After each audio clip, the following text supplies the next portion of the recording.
Ngayong araw na po ito ay magluluto po tayo ng tortang giniling. Ating pong sangkap ay giniling, bawang, sibuyas, kamatis at salad oil. Magigisa lang po tayo. Igigisa po natin yung ating giniling, yung ating mga sangkap. Painitin po natin ang kawali. Ayan po. Ginisa na po natin siya at halu-haluin lang po natin yung ating giniling para hindi po magbuo-buo. Nilagyan ko na rin po siya ng salt and pepper at kaunting oyster sauce. Nilagay ko po ang kamatis.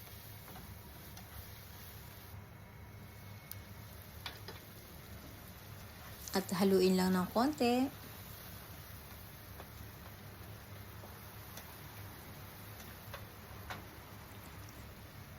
Lalagyan ko rin po siya ng patatas para mag-volume po yung ating lulutuin.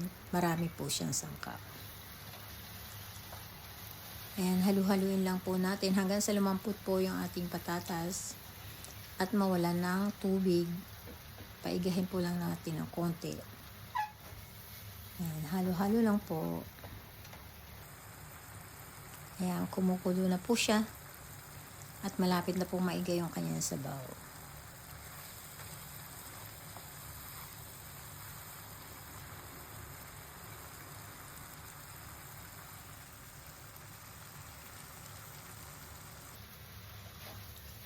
Ayan po, malapit na po siyang maigay yung sabaw.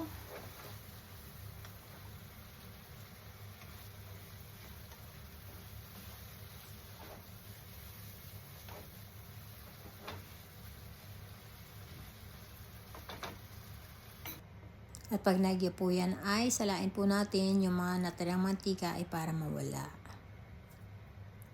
Kailangan po tuyo yung ating tortang gagawin kasi para hindi siya basa-basa.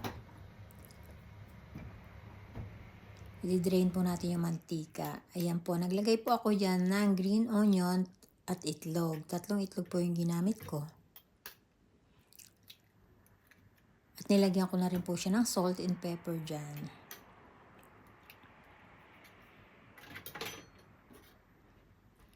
Halo lang po.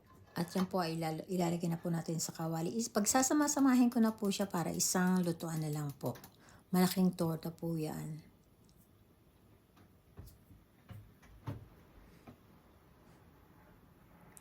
Maglagay po tayo ng mantika. Painitin na konti. At ayan po, inilagay ko na yung ating torta. At babalik rin lang po yan at okay na.